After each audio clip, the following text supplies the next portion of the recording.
অবাধ, সুষ্ঠু, শান্তিপূর্ণ ভোট, আর সেই ভোটের লক্ষ্যে কমিশনের নতুন দাওয়াই লক্ষণ রেখা। কি লক্ষণ রেখা? না পোলিং বুথ। সেই পোলিং বুথের 100 মিটারের বাউন্ডারি করা হবে একটা। এই 100 মিটার বাউন্ডারিতে একটা সাদা দাগ থাকবে। কারা ঢুকতে পারবেন তার ভিতরে? ঢুকতে গেলে কিভাবে ঢুকতে হবে? এ তো এক নতুন নিয়ম, এর আগে তো এরকম ছিল না। কি বলছে কমিশন? এই লক্ষণ রেখা কি?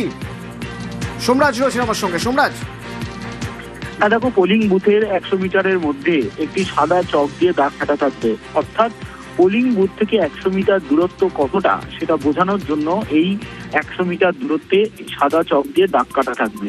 তার মধ্যে কোনো অবাঞ্ছিত ব্যক্তি বা প্রিসাইডিং অফিসার যাকে অনুমোদন দেবেন তার বাইরে অন্য কেউ ঢুকতে পারবেন না ভোটদান অর্থাৎ যে পোলিং বুথে।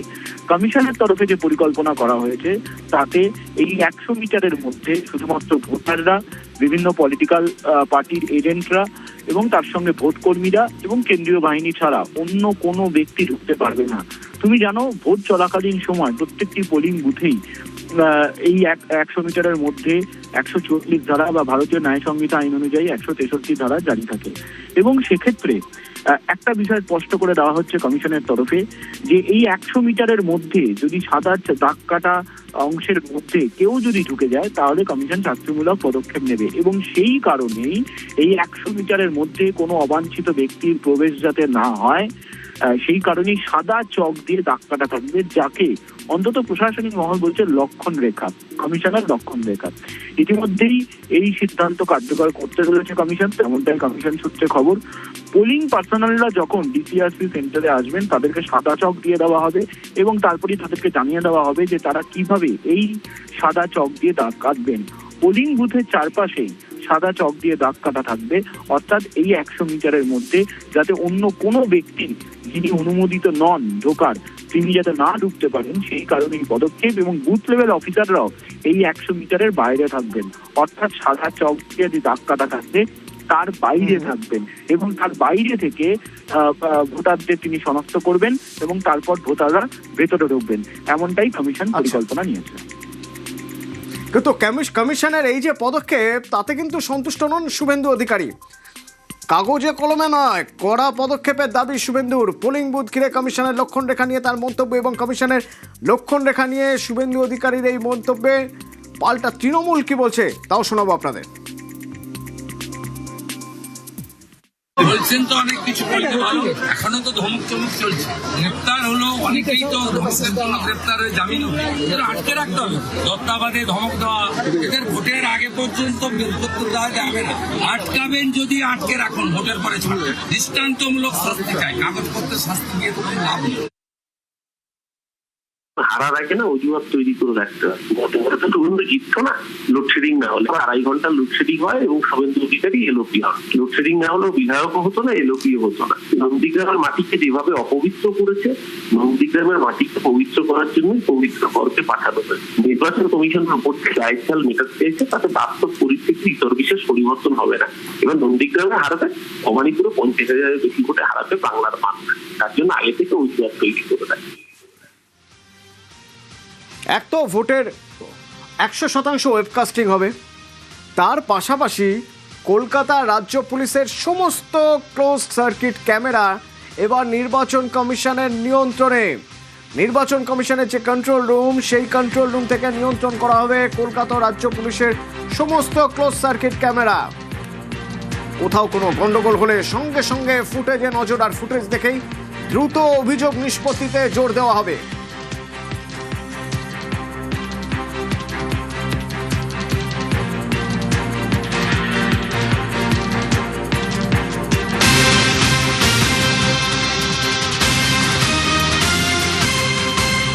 আর যদি কোথাও ভোটে অস্ত্র, বোমা, গুলি পাওয়া যায় তাহলে একেবারে সাসপেন্ড। কোনো রকম অস্ত্র, বোমা, গুলি উদ্ধারে সাসপেন্ড করা হবে। আর কি পদক্ষেপ করা হবে? সোমরাজ রয়েছেন আমার সঙ্গে। সোমরাজ, সিইওর সঙ্গে আজ ওসিদের বৈঠক ছিল, সেখানে কড়া হুঁশিয়ারি সিইও। আর কি নির্দেশ দিলেন ওসিদের? এবার সকাল 10:30টার পর থেকে রাজ্যের মুখ্য নির্বাচনী আধিকারিক, পুলিশ অবজারভার সহ পুলিশের উচ্চপদস্থ আধিকারিকরা বৈঠক করেন, যেখানে সব থানার ওসিরা অর্থাৎ প্রথম দফার যে ভোট যে জেলাগুলিতে রয়েছে সেই জেলার বিধানসভার অধীনে যে সমস্ত থানা রয়েছে থানার ওসিরা আজকে ভার্চুয়াল বৈঠকে যোগ দিয়েছিলেন। কমিশন সূত্রে খবর, এই বৈঠকে রাজ্যের মুখ্য নির্বাচনী আধিকারিক স্পষ্ট করে দিয়েছেন, ভোটের দিন যদি অস্ত্র, বোম বা গুলি পাওয়া যায় তাহলে সঙ্গে সঙ্গে তাকে সাসপেন্ড করা হবে। শুধু তাই নয়, নির্বাচন কমিশন নির্বিঘ্নে ভোট চায় এবং সেক্ষেত্রে কোনো অশান্তির ঘটনা ঘটলে সঙ্গে সঙ্গেই পদক্ষেপ করতে হবে। আর যদি পদক্ষেপ না হয় তাহলে কমিশন কোনোভাবেই সংশ্লিষ্ট আধিকারিককে রেয়াত করবে না, এই বার্তাও স্পষ্ট করে দেওয়া হয়েছে। এবং শুধু তাই নয়, অতীতে ভোটে অশান্তিতে যাদের নাম যুক্ত রয়েছে তাদের কেন গ্রেপ্তার করা হচ্ছে না এই বিষয়েও প্রশ্ন তোলা হয় আজকের বৈঠকে বলে কমিশন সূত্রে খবর। এবং যদি কোন রকম কর্তব্যে গাফিলতি হয় তাহলে কমিশন শাস্তিমূলক পদক্ষেপ নেবে সংশ্লিষ্ট আধিকারিকদের বিরুদ্ধে। এই দিনের বৈঠকে তা স্পষ্ট করে দেওয়া হয়েছে রাজ্যের মুখ্য নির্বাচনী আধিকারিকের তরফে। আজকের বৈঠকে থানার ওসিআইসিদের পাশাপাশি যে জেলাগুলিতে আগামী 23 এপ্রিল প্রথম দফার ভোট হবে সেই জেলার বিভিন্ন এসপি-সিপিরাও উপস্থিত ছিলেন, তাদেরকেও কার্যত সতর্ক করে দেওয়া হয় আজকের বৈঠকে বলেই কমিশন সূত্রে খবর। ফলত সব মিলিয়ে এটা স্পষ্ট করে দেওয়া হয়েছে যে নির্বাচন কমিশন নির্বিঘ্নে ভোট চায়, কিন্তু তারপরেও যদি ভোটের দিন বোম, গুলি বা অস্ত্র পাওয়া যায় তাহলে সংশ্লিষ্ট আধিকারিকের বিরুদ্ধে শাস্তিমূলক পদক্ষেপ হবে। কেন এই বার্তা দিল রাজ্যের মুখ্য নির্বাচনী আধিকারিক? কমিশন আধিকারিকরা মনে করছেন যে ভোটের আগেই যাতে এই বোম বা অস্ত্র বা গুলি উদ্ধারে প্রয়োজনীয় অভিযান চালানো হয় পুলিশের তরফে, সেই কারণেই এই বার্তা রাজ্যের মুখ্য নির্বাচনী আধিকারিকের তরফে দেওয়া হয়েছে বলেই মনে করা হচ্ছে। ধন্যবাদ। সাসপেন্ড করতে গেলে তো নির্বাচন কমিশনের নিজেকে সাসপেন্ড করতে হবে। কারণ যদি পুলিশ অস্ত্র উদ্ধার করতে না পারে, ল অ্যান্ড অর্ডার মেন করতে না পারে, তাহলে সেই পুলিশ পোস্টিং করিয়েছে নির্বাচন কমিশন। সংশ্লিষ্ট প্রতিটা জেলার এসপি, ডিএম প্রত্যেককে চেঞ্জ করিয়েছে নির্বাচন কমিশন। নির্বাচন কমিশনের মনোমত আধিকারিকরা যদি সেই কাজ করতে না পারেন, সেই ফিল্ডিও সেই অপদার্থতা, সেই ব্যর্থতা তাই নির্বাচন কমিশনের। জ্ঞানেশ কুমার আর এই মনোজ আগরওয়ালদের উচিত নিজেদের সাসপেন্ড করা। ও কাকে সাসপেন্ড করা? সব অফিসার পৌর অধীনস্থ। এরা ল অ্যান্ড অর্ডার মেনটেন্যান্সে ব্যর্থ, বিজেপির হয়ে ভোট চুরি করার জন্য এসে বাংলার মানুষ এদের মুখে চুনকালি লাগাচ্ছে। যাই করুন না কেন নির্বাচন কমিশন, যাই বলছেন না কেন, তারপরেও ঘাড় ভেঙে দেবো, হাত ভেঙে দেবো, পিটিয়ে চামড়া তুলে দেবো, বলহরি হরিবোল বলে খাতে তুলে দেবো, এইসব কথাবার্তা তৃণমূলের সর্বাধিনায়ক ওই অভিষেক বাবু বলে বেড়াচ্ছেন। প্রত্যক্ষভাবে প্ররোচনা দিচ্ছেন এবং মানুষকে খেপিয়ে তুলছেন। কোন রকম ভাবে প্রাক নির্বাচনী, নির্বাচন চলাকালীন বা নির্বাচন পরবর্তীকালে তৃণমূলী ফার্মারদের বদমাইশি যেন সহ্য না করা হয়, সন্ত্রাস যেন সহ্য না করা হয়। ভোট কর্মী যারা ভোট নেবেন তারা এখন পোস্টাল ব্যালটে ভোট দিচ্ছেন। তো যখন এই পোস্টাল ব্যালটে ভোট দিচ্ছেন তাদেরকে প্রভাবিত করার অভিযোগ উঠছে। যারা ভোট কর্মী, যারা এখন পোস্টাল ব্যালটে ভোট দিচ্ছেন তাদেরকে ভোট চলাকালীন প্রভাবিত করার অভিযোগে সাসপেন্ড করা হলো এক কনস্টেবলকে। কলকাতা পুলিশের রিজার্ভ ফোর্সের কনস্টেবল সাসপেন্ড। হলদিয়ার এসডিও অফিসে যখন পোস্টাল ব্যালটে ভোট দিচ্ছেন ভোট কর্মীরা তখন তাদের প্রভাবিত করার অভিযোগ তার বিরুদ্ধে।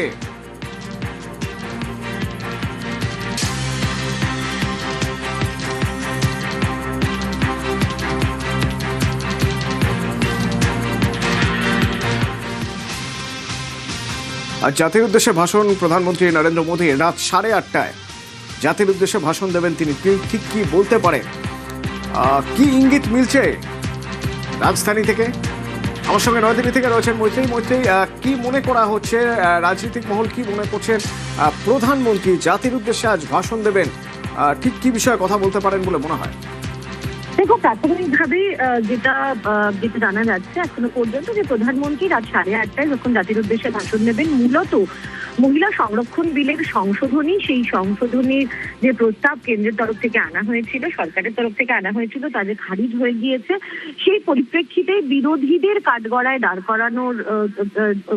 করানো হবে এবং প্রধানমন্ত্রীর তরফ থেকে একটি বার্তা দেওয়া হবে দেশের মহিলাদের উদ্দেশ্যে। মূলত আজকে দেশের মানুষের প্রতি বার্তা দেওয়ার কথা বলা হলো, মূলত দেশের মহিলাদের উদ্দেশ্যে বার্তা দেবেন এবং বিরোধীদের তরফ থেকে ইতিমধ্যেই অভিযোগ উঠতে শুরু করেছে যে প্রধানমন্ত্রী এই বার্তা দেওয়াকে আসলে সুযোগ হিসেবে ব্যবহার করতে চলেছেন, যে আগামী যে নির্বাচন রয়েছে দুই রাজ্যে সেখানকার মহিলা ভোটারদের প্রভাবিত করার জন্য।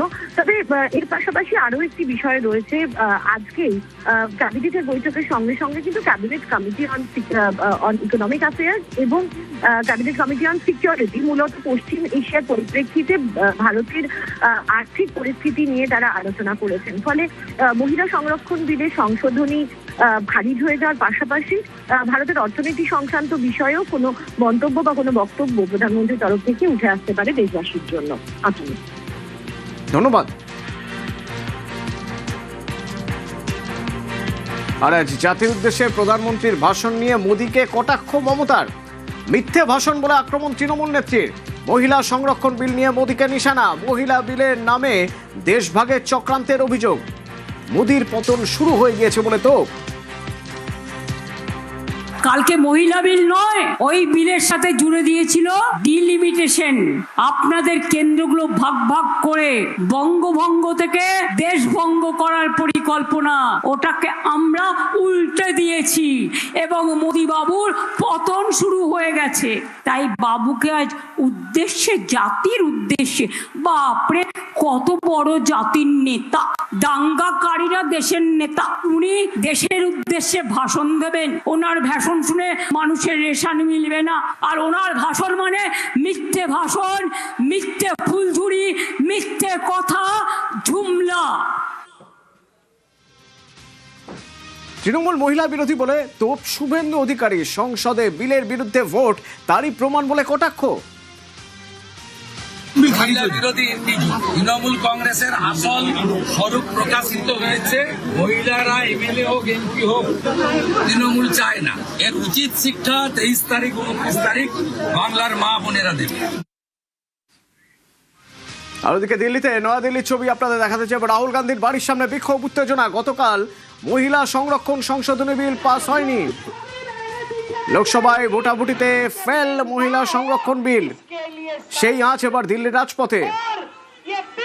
দিল্লিতে রাহুল গান্ধীর বাড়ির সামনে বিজেপির বিক্ষোভ। দিল্লির মুখ্যমন্ত্রী রেখা গুপ্তার নেতৃত্বে তুমুল বিক্ষোভ। রয়েছে এই ছবিটা একটু তোমার মাধ্যমে আরো স্পষ্ট হতে চাইবো।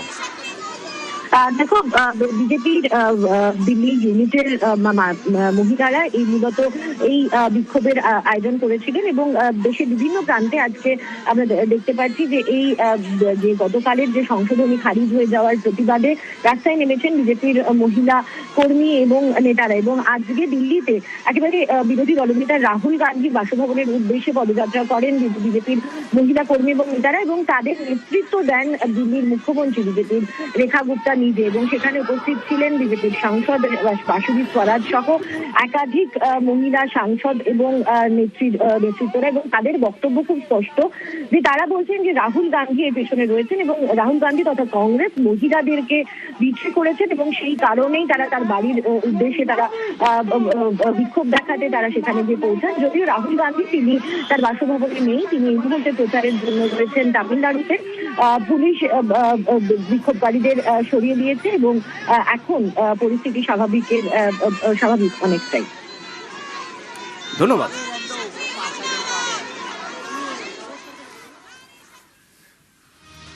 হাওড়ার ছবি দেখাবো। মমতা বন্দ্যোপাধ্যায়ের রোড শো, সরাসরি সেই ছবি আপনাদের একবার দেখাবো। হাওড়ার খানা মোড় থেকে, হাওড়ার শরৎ সদন থেকে পিলখানা মোড় পর্যন্ত এই রোড শো।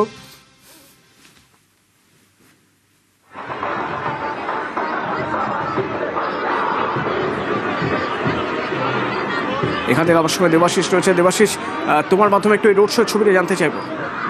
দেখো, এই মুহূর্তে কিন্তু শরৎ সদনের যে মেন গেট, সেই মেন গেট থেকে ইতিমধ্যেই যে মমতা বন্দ্যোপাধ্যায় রোড শো, মূলত মধ্য হাওড়ার অরূপ রায় তৃণমূল প্রার্থী এবং উত্তর হাওড়ার তৃণমূল প্রার্থী গৌতম চৌধুরী, তাদের সমর্থনেই এই রোড শো তিনি কিন্তু ইতিমধ্যেই শুরু করেছেন।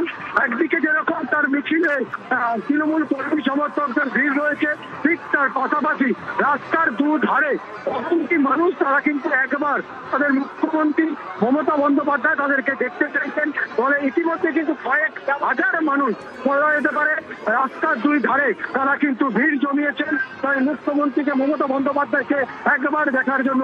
ইতিমধ্যে সেই মিছিল হাওড়া ময়দান যে সড়ক সরবরাহ মেন গেট বা মেট্রো স্টেশন সেখান থেকে শুরু করে জিটি রোড ধরে দর্শন রোড হয়ে ঘাসবাগান, সেই ঘাসবাগানে গিয়েছে। তবে এই মিছিলে ইতিমধ্যেই শুধুমাত্র মধ্য হাওড়া বা উত্তর হাওড়া নয়, আমরা দেখেছি বালির যে প্রার্থী কৈলাস মিশ্র, নন্দিতা চৌধুরী যিনি দক্ষিণ হাওড়ার প্রার্থী, এমনকি শিবপুরের তৃণমূল প্রার্থী রানা চট্টোপাধ্যায় তিনিও কিন্তু এই মিছিলে রয়েছেন সাংসদ প্রসূন বন্দ্যোপাধ্যায়। ফলে এই মুহূর্তে যে রোড শো, যেই রোড শো এর জন্য কিন্তু বলা যেতেই পারে যে গোটা হাওড়ার মানুষজন তারা কিন্তু রাজনৈতিক যে কোনো পদক্ষেপ তৃণমূলের তরফ থেকে যেটা নেওয়া হয় তা কিন্তু এই যে পদযাত্রা মমতা বন্দ্যোপাধ্যায় রাস্তায় হাঁটবেন তার একটা আলাদা মাহাত্ম্য বা গুরুত্ব সবসময় রয়েছে এবং সেটি কিন্তু আজও পরীক্ষিত বা আজও সেভাবে পরিষ্কার দেখা যাচ্ছে যে মানুষের উন্মাদনা চারিদিক থেকে সাধারণ মানুষ যারা কিন্তু জড়ো হয়েছেন সেইভাবেই